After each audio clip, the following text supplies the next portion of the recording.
बढ़ते हैं जी आगे, बात जरा सियासत की करते हैं और बात करते हैं इसलिए सियासत की क्योंकि आपको याद होगा कि 48 घंटों के दौरान दो बड़े बयान आए और दोनों बड़े बयान जम्मू कश्मीर के ताल्लुक के हवाले से बड़े अहम माने जा रहे हैं। डॉक्टर फारूक अब्दुल्ला ने कल नसीमबाग श्रीनगर में अवामी इज्तिमा से खिताब करते हुए कहा कि हमने किसान तहरीक से सबक हासिल करना होगा और एक बड़ी जद्दोजहद के लिए तैयार होना पड़ेगा। और आज महबूबा मुफ्ती जंतर मंतर पर एहतजाज पर बैठी और एहतजाज पर बैठने के दौरान उन्होंने इस बात का खासा ख्याल रखा कि वो जब बात करें तो वो किस अंदाज में करे और क्या करे। नारे भी आज चुन कर दिए गए। क्या कुछ आज खुसूसी बातचीत में महबूबा मुफ्ती ने कहा, जरा पहले इसको सुन लीजिएगा, उसके बाद सीधे श्रीनगर चलेंगे क्योंकि मेरे साथ हिलाल हांजूरी श्रीनगर से ज्वाइन कर चुके हैं, मेरे साथ राव भट्ट साहब पीपल्स डेमोक्रेटिक पार्टी के लीडर हैं और अल्ताफ ठाकुर साहब बीजेपी के तर्जुमान हैं, तीनों मेरे साथ ज्वाइन करें। लेकिन सबसे पहले महबूबा मुफ्ती को सुनते हैं क्योंकि याद होगा फारूक अब्दुल्ला ने किस तरीके से अक्कासी की थी और महबूबा मुफ्ती क्या कुछ कह रही है।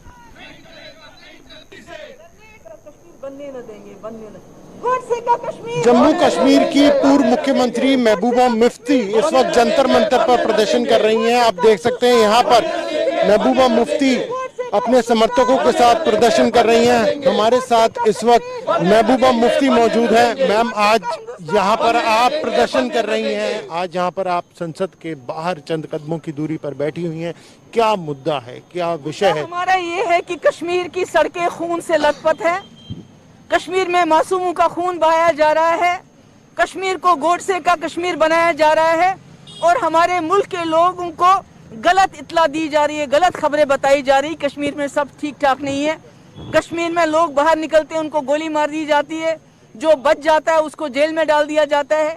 कश्मीर एक जेल बन चुका है, हमें बाहर निकलने की इजाज़त नहीं है, वहाँ प्रोटेस्ट करने की इजाज़त नहीं है। इसलिए हम यहाँ आके प्रोटेस्ट कर रहे हैं, अपने मुल्क के लोगों को बता रहे हैं, उनको खबरदार कर रहे हैं कि अगर आप अभी नहीं जागोगे तो महात्मा गांधी के हिंदुस्तान को गोडसे का हिंदुस्तान बना देंगे ये लोग और फिर आप भी पछताओगे जिस तरह आज जम्मू कश्मीर के लोग खून के आंसू रो रहे हैं। आरोप आपका किसके ऊपर है? क्या मौजूदा आप कह रही हैं जो केंद्र सरकार है वो इस तरह का रवैया अपना रही है जम्मू कश्मीर के अंदर? जम्मू कश्मीर की बात करें, पूरे मुल्क की बात कीजिए।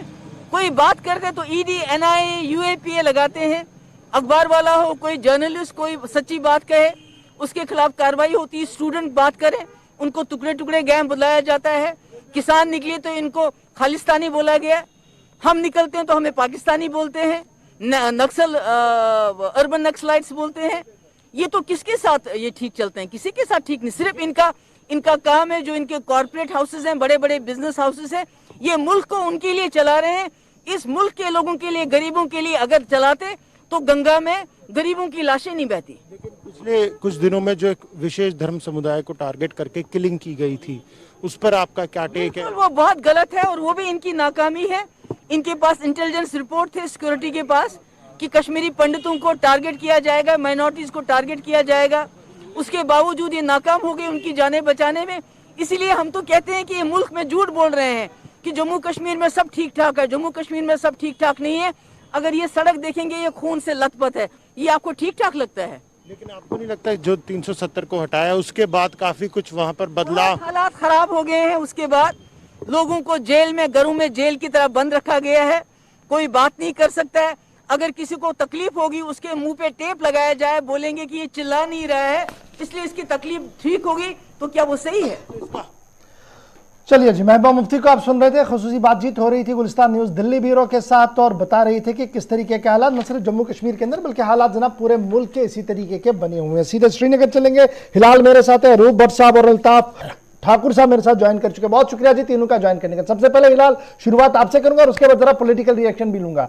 कहा जा रहा कि पिछले 72 घंटों के दौरान बड़ी चीजें तब्दील हो रही हैं और सियासी खीमों के अंदर बड़ी उथल पुथल चल रही है। मीटिंग्स, खुफिया मीटिंग्स का सिलसिला दौर शुरू हो गया है और आने वाले दिनों में किसान तर्ज पर एहतजाज की बातें हो रही हैं।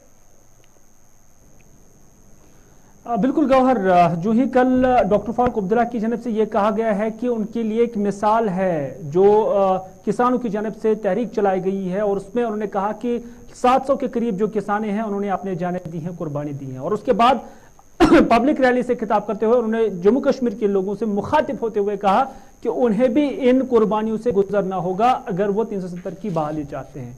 लेकिन उसके साथ साथ आज पीडीपी ने उसी जो नुक्ता है फारूक अब्दुल्ला ने उठाया था, उसी को आज गुलाम नबी लोन हाजुरा ने ऑन किया और उन्होंने कहा कि जब तक ना एहतजाज करेंगे तब तक 370 की बहाली नामुमकिन है। तो इस तरह से कहीं ना कहीं जो पीएचडी की दो इकाइयां हैं, पीडीपी और नेशनल कॉन्फ्रेंस, उनकी जानब से एक मैसेज जो है वो देने की कोशिश की गई है। क्योंकि हाल ही में पब्लिक आउटरीच प्रोग्राम के दौरान चाहे उमर अब्दुल्ला या चाहे महबूबा मुफ्ती अलग अलग जगहों पर गए, लोगों के साथ बात की, तो पब्लिक की जानिब से एक डिमांड उन्हें की गई है। पब्लिक की जानिब से उन्हें यह कहा गया है कि अगर आप 370 की बहाली चाहते हैं तो उसके लिए हमें रोड मैप बताया जाए, उसके लिए हमें यह बताया जाए कि तरीकाकार क्या होगा, कैसे आप इसे बहाल कर सकते हैं। तो उस पर एक प्रेशर जो है कहीं ना कहीं पीडीपी और नेशनल कॉन्फ्रेंस जो कि बड़ी इकाइयां हैं पीएचडी के अंदर, उन पर आ पड़ा है, जिसके नतीजे में कहा जा सकता है कि ये जो बयानात अब दोनों पार्टियों की जानिब से आ रहे हैं और उसका आज मिसाल जो है महबूबा मुफ्ती की जानिब से जंतर मंतर पर भी देखने को मिली है। और क्या आने वाले दिनों में इसमें कोई शिद्दत आ सकती है, यह देखने वाली बात होगी। लेकिन कहीं ना कहीं जो पब्लिक आउटरीच प्रोग्राम के दौरान उन्हें लोगों ने कहा है कि हमें बताएं कि कैसे इसे अचीव किया जा सके, वो बात काफी अहमियत की है। अल्ताफ, बड़ा इंपॉर्टेंट है जी, बहुत शुक्रिया जी ज्वाइन करने के लिए। लेकिन बड़ा इंपॉर्टेंट सवाल ये है कि मुबस्सिरीन और माहिरीन का मानना था कि जिस दिन फॉर्मूलाज वापस लिए गए और तीनों कानूनों को मनसूख किया गया, उसी वक्त यह कहा गया कि जनाब पेंडोरा ऑफ प्रोटेस्ट जो है वो खुल गया है, अब बहुत सारे एहतजाज होंगे और सरकार को घेरने की तैयारियां होगी। तो मैं क्या मानूं, जम्मू कश्मीर से तैयारी, पॉलिटिकल तैयारी हो गई। अगर दो बड़े लीडर, देखिए गवर्नर साहब, हम डेमोक्रेटिक कंट्री में रह रहे हैं और यहाँ प्रोटेस्ट करने की आजादी है, right to speech, right to expression. अगर यहाँ आजादी है और खासकर जो डेमोक्रेसी जो फल फूल रही है, इसलिए महबूबा जी आज जंतर मंतर पर 6 लोगों को सांस लेके धरना दे रही है। ये उस वजह से कि मोदी ने डेमोक्रेसी को यहाँ फैलाया। और जहां तक अब बात करें 370 की, मुझे बताइए कौन सा लॉजिक है इनके पास कि किस तरह से ये 370 वापस लाए। पहले लोगों को क्लियर करें, क्योंकि 70 साल तक इन्होंने लोगों को 370 पे गुमराह किया। कोई रास्ता तो बताइए ना। देखिए 370 पार्लियामेंट ने उसको एब्रोगेट किया और पूरी मेजॉरिटी 300 प्लस पार्लियामेंट्री मेंबरान था। मुझे बताइए इन पार्टियों के पास क्या है कि ये 370 वापस लाएंगे। और सबसे बड़ी बात, कल तक ये दवाई दे रहे थे सुप्रीम कोर्ट पे, मसला ऑनरेबल सुप्रीम कोर्ट में, अब तो इनका भरोसा ही सुप्रीम कोर्ट पे उठ गया है। अब ये सड़क पर निकल आए 6-6 4-4 लेके। मुझे बताइए किस तरह से ये लोगों को कोई लॉजिक तो दे देना 370, और कब तक ये लोगों को गुमराह करेंगे। अब लोग गुमराह करने वाले होने वाले नहीं है। और जहां तक मेरा मानना है, जहां तक ये सबका यही मानना है कि एक बार जो मर जाता है जिंदा नहीं होता है। 370 का अंतिम संस्कार, 370 का क्रियाक्रम, 370 का कफन दफन किया जा चुका है। वो 370 मीटर नीचे जमीन में घुस गया है, किसी भी सूरत में वापस आएगा। अब सपने देखने में कोई हर्ज नहीं है कि कितनी देर तक ये लोगों को और गुमराह करेंगे। लोग समझ चुके हैं। राउत भट्ट साहब, पीपल्स डेमोक्रेटिक पार्टी एक बड़ा बयान दे चुकी है, चाहे दिल्ली में हो या श्रीनगर के अंदर। उनका मानना है कि जनाब जमहूरियत की जड़ें कमजोर हैं, बात करने पर पाबंदियां हैं। लेकिन बीजेपी कह रही है ये तो जमहूरियत का ही असूल है कि महबूबा मुफ्ती अपने साथियों समेत जंतर मंतर पर बैठती है और एहतजाज भी कर रही है और जितना मन चाहे बोल भी लेती है। किसने कहां पर किसको रोका है? ये जो डबल स्टैंडर्ड अडॉप्ट किया जा रहा है, यही तो एक बड़ा फेलियर है जम्मू कश्मीर की पॉलिटिक्स का। देखिए इनके कौल फेर में तजाद है। अभी हमारे भाई साहब बात कर रहे थे सुप्रीम कोर्ट की, इन्होंने तो सुप्रीम कोर्ट की धज्जियां उड़ा दी। आप आज भी देखिए जो संपत प्रकाश वर्सेस यूनियन ऑफ इंडिया, जो 3 जजों पे मुस्तबिल इस पे 370-35A पे जो डायरेक्शन आई थी, उस पे तो साफ कैटेगोरिकली लिखा गया था कि 370-35 से कभी नहीं टूट सकता है, इसको ये कोई नहीं हटा सकता है। तो उसकी क्या इन्होंने इज्जत की? अगर 370-35A सुप्रीम कोर्ट ने वेट किया था कि ये नहीं हटेगा, तो फिर इन्होंने कैसे इलीगली अनकॉन्स्टिट्यूशनली हटाया? जबकि ये हक तो हमारा था, हमारी कॉन्स्टिट्यूएंट असेंबली का था, उसको तो किसी ने पूछा नहीं। तब तो इलीगली इन्होंने सारा कुछ यहाँ हटा दिया था।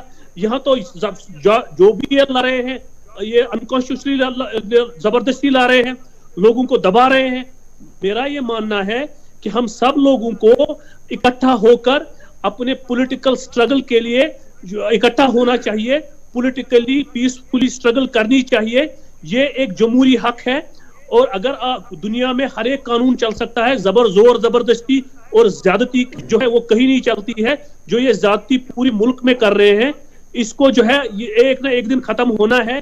ये कोई विकास की बात नहीं कर रहे हैं, ये कोई अनएम्प्लॉयमेंट की बात नहीं कर रहे हैं, ये सिर्फ और सिर्फ पोलराइज करना चाहते हैं। इसका मतलब मैं क्या ये समझूं हिंदू और मुसलमान की बात करते हैं। राउत साहब, क्या मैं ये समझूं कि हदबंदी की रिपोर्ट नियर टू कंप्लीट है, बहुत जल्द आपके सामने आनी है रिपोर्ट, उससे पहले एक माहौल बन रहा है, क्योंकि माना जा रहा है कि नेक्स्ट ईयर आते आते मार्च अप्रैल के बाद बिगुल भी बन सकता है चुनाव का, ये एक माहौल है, एक तैयारियां हो रही हैं रैलीज के जरिए से, एहतजाजों के जरिए से अपनी साख्त को मनवाने के। और जो बुनियादी सवाल था कि जनाब एजेंडा जो आपका है वापसी का, वो है क्या, कैसे आप वापस लाएंगे, या ये बताइए कि अदालत में मामला और अदालत से ही हम रजू करेंगे, या एहतजाज के जरिए से इसको वापस लाना चाहते हैं?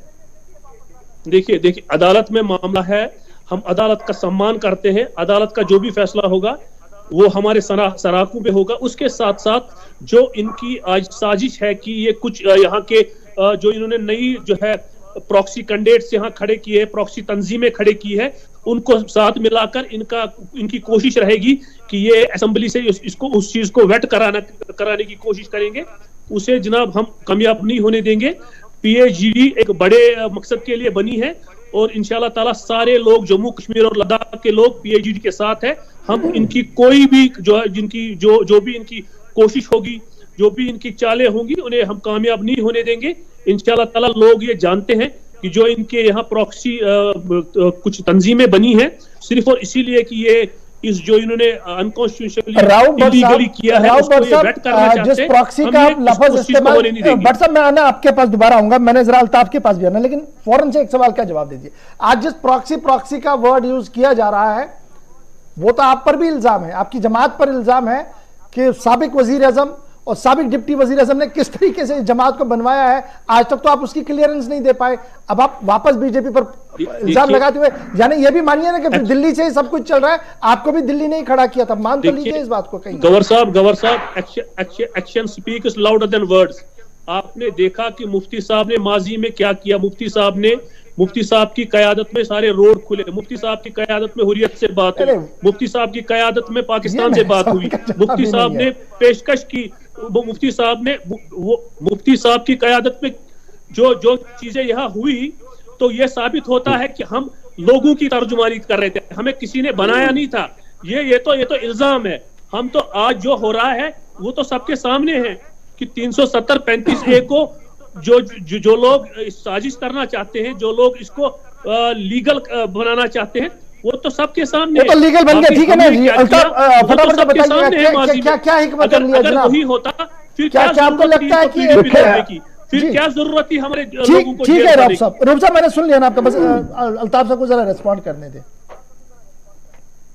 देखिए गवर साहब, जहां तक पीडीपी का ताल्लुक है, जब पीडीपी बनी तो यही नेशनल कॉन्फ्रेंस जिसकी आज ये दुहाइयां दे रही थी, कह रही थी कि बीजेपी की दो ये सेकंड टीम है, ये बीजेपी। अब ये अपनी पार्टी या किसी को प्रॉक्सी कहते हैं। देखिए ये डेमोक्रेसी है, किसी के बाप की जागीर नहीं, यहां हर किसी को इलेक्शन लड़ने का हक है, हर कोई पार्टी बना सकता है। कहीं इंडियन कॉन्स्टिट्यूशन में नहीं लिखा है कि यहां पीडीपी और एनसी आएगा, क्योंकि अब लोग ये टूट चुके हैं, पावर सेंटर कहीं और बनता जा रहा है, इसलिए फ्रस्ट्रेशन नहीं। जहां तक ये लीगल की बात करें, देखिए हमने लीगल तरीके से इसको किया है। 300 से ज्यादा हमारी तादाद है, करे ना 300 पार्लियामेंट मेंबर ये पैदा करे तो 370 को ये वापस बहाल करे। देखिए ऐसा कभी नहीं होगा।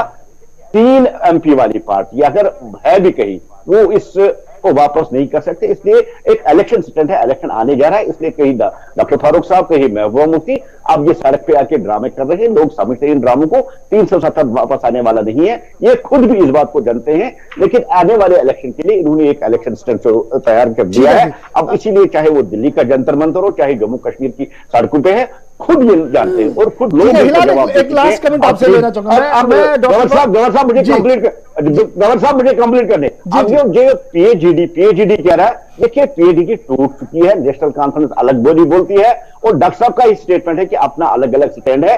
कहां ये तो पीडीपी का स्टेटमेंट है, वो एनसी का, पीजेडी का कोई स्टेटमेंट है। पीजेडी तोड़ चुकी है, वो एक वक्ती तौर पर इनका नापाक इतिहाद था। बीजेपी को हराने के लिए कि तब भी हमने सबसे सिंगल लार्जेस्ट बन के हमने डीडीसी इलेक्शन में हिस्सा ले लिया। इनकी अब वो 370 वापस आने वाला नहीं है, मुर्दे कभी जिंदा नहीं होते। साबिक वजीर आला गुलाम नबी आजाद साहब का बयान था कि जनाब कांग्रेस 300 प्लस आ नहीं सकती है, हालात पलट नहीं सकते, एक इशारा उन्होंने जम्मू में इसका दिया। अभी अल्ताफ भी बता रहे थे कि जनाब पार्लियामेंट से वेट करवाना है, करें कोशिश, लाएं, कौन इनको रोक रहा है। तो क्या मैं ये मानूं कि ये जो पॉलिटिकल प्रेशर है, या उसका नतीजा है श्रीनगर से लेकर दिल्ली तक कि अब ये बाहर आ रहे हैं, लोग एहतजाज की बात कर रहे हैं, मुनज़्ज़म होने की बात कर रहे हैं, जबकि ग्राउंड रियलिटी कुछ और भी है?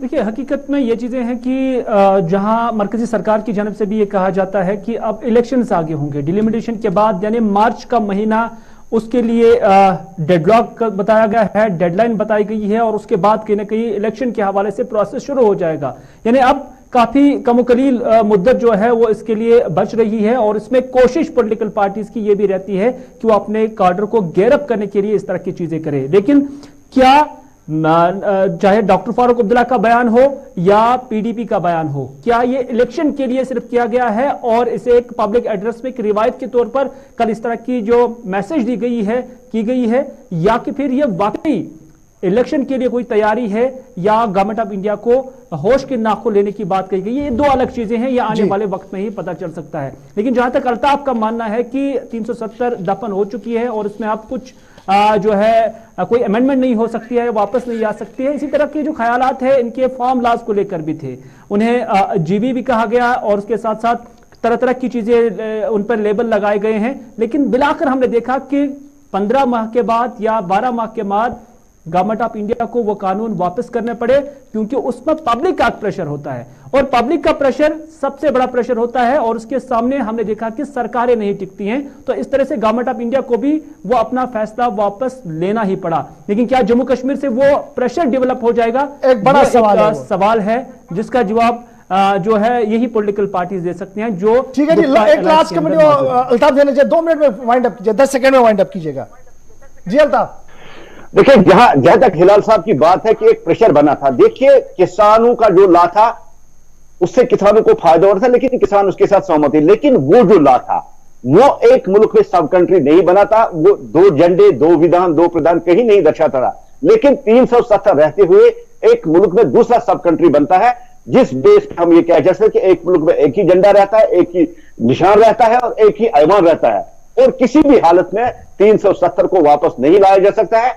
मर चुका है, दफन हो चुका है, अब मुर्दे वापस जिंदा नहीं हो सकते। चलिए, बहुत शुक्रिया जी आप तीनों का मेरे साथ ज्वाइन करने के लिए। जनाब जमीनन बात थी, क्योंकि पॉलिटिकल बात हो रही थी बीच बीच में, तो ये बात भी, एक छोटी सी डिबेट भी बड़ी इंपॉर्टेंट थी। यहां पर जनाब आपको अब सीधे लिए चलेंगे जम्मू स्टूडियो, क्योंकि